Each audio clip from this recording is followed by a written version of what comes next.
Question or another point that was raised by expert media people in the Indian media is that the verdict which was given by the court was more emotional, faith-based judgment and not a judgment based on hard facts which was presented in front of them. What do you think about this? Well, all through this controversy, the secularists, the so-called secularists, have been purposely confusing two questions. One is whether a temple had stood at a site that was demolished by Islamic iconoclasm, and whether Rama was born at the site. I must say that in the Hindu nationalist camp also a bit of confusion has existed about these 2 points. Now these are two very different things. You see, about the medieval and modern history of the site, it is not very difficult to establish the facts. So of course there was a temple, and of course it was demolished. There are some questions of detail that have yet to be settled. For example, how many times was a temple demolished at the site? We know that that area, and probably Ayodhya itself too, was conquered in 1033 by Salar Masud Ghaznavi, the successor, I think nephew of Mahmud Ghaznavi. And he very probably destroyed the important temples he came across. That's what he's been doing elsewhere also.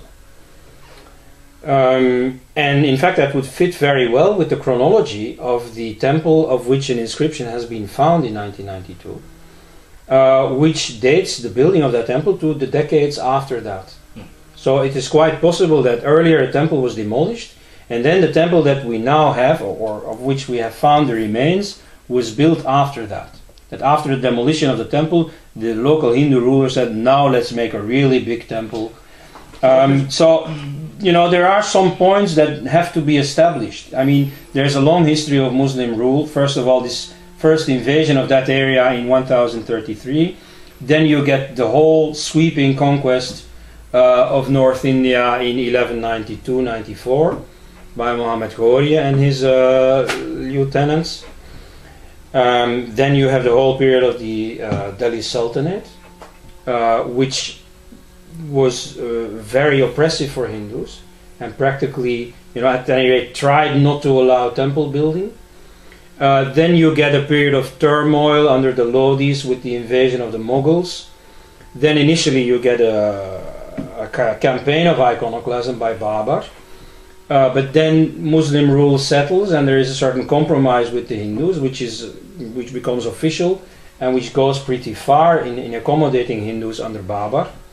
Then you have a gradual revival of iconoclasm under Jahangir Shah Jahan. Then you have a full campaign of iconoclasm, destroying thousands of temples under Aurangzeb.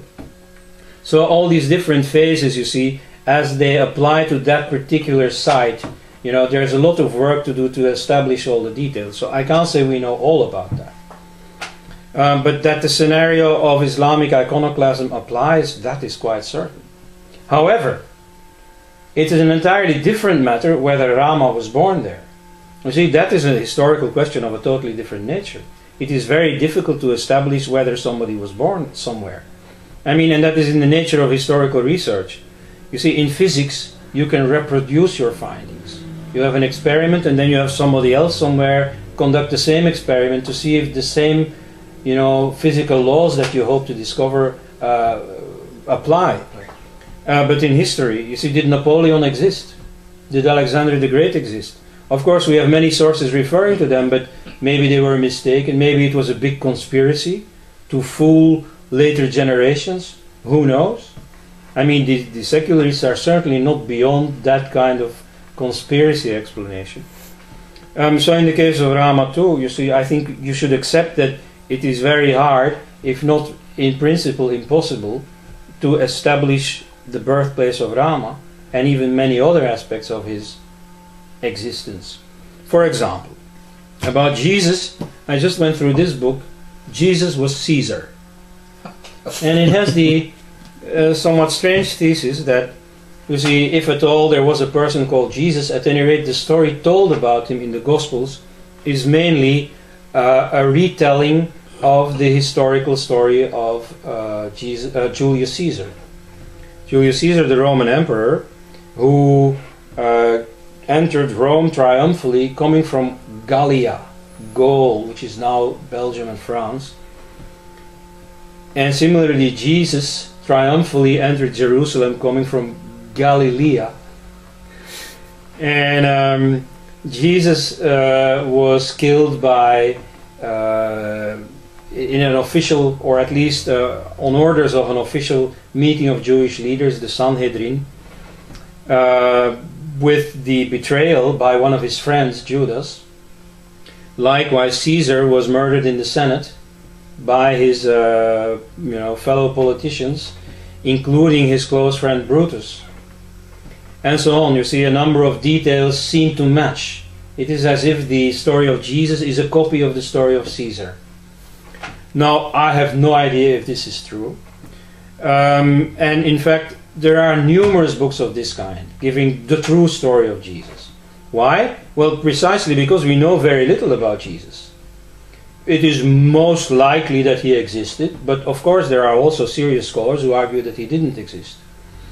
And the story we have of him is obviously a composite story.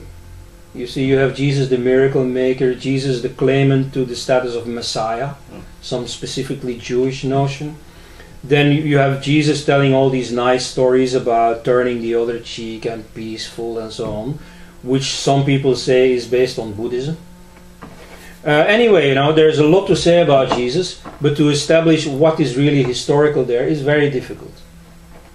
Yet, you see, the Indian government does not demand of Christians that before they can build churches with crosses and Jesus on them, first they have to prove that Jesus existed, that Jesus was crucified, that Jesus was resurrected. Nobody asks this. You see, we are not very sure about the ultimate truth. So we accept, we ourselves and our fellow human beings, we are all looking for the truth, we are trying out certain things. And we are very imperfect. To a large extent, we believe what our parents have told us and so on. And you see, unless this really offends what we now call human rights, we should just, let people do these things.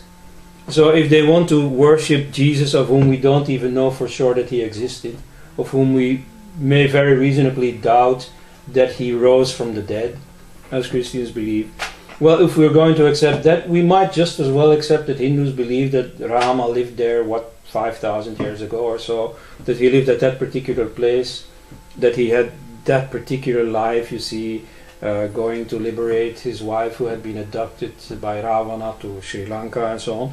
That may be true. We have a tradition that says it is true, and we have no tradition that says it is not true. So it is reasonable to accept provisionally, unless there are really strong reasons not to, that Rama lived and that, he had the kind of... there are a number of reasons for assuming a certain historicity. For example, in the Mahabharata, which Hindus date as later than the Ramayana, you find the fighters using metal weapons. At that time they already had copper, iron perhaps, whereas in the Ramayana you find Rama using bow and arrow, you find Hanuman using a mace. What more primitive weapon can you get? So quite possibly this reflects a very ancient story, but in fact a very ancient human situation, very ancient events that may really have taken place and that narrators have preserved for posterity. So most likely this has a historical core, and quite possibly he was born there.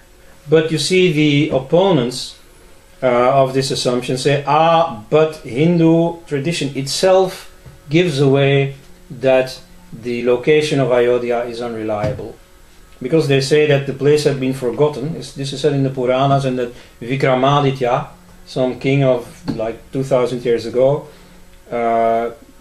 discovered the place.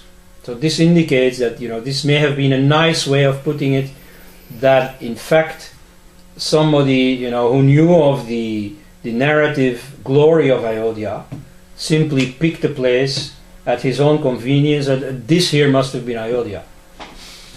You see, in religious history you find a lot of fraud. Like in the history of the Christian saints, you find saints that have never existed, saints that did miracles that are certainly quite impossible, quite unhistorical, or that the miracles attributed to one saint are stolen by another saint. Like you see, this saint miraculously revived 3 people, and so the other saint, but our saint revived 9 people. And so you get this kind of competition, also, simply for the revenue of pilgrimages and so on. So you could theoretically argue that, this story about Vikramaditya rediscovering lost Ayodhya may have been a way of saying that he or somebody just decided arbitrarily this place here is Ayodhya, and from now on everybody will accept the convention that this is where Rama lived. This is not impossible, but at any rate, in that case, still the convention that that place was Ayodhya, that was the birthplace of Rama, easily predates this controversy. It is not as if Hindus have invented this in order to make some scurrilous claim on Muslim side. That is not the case at all.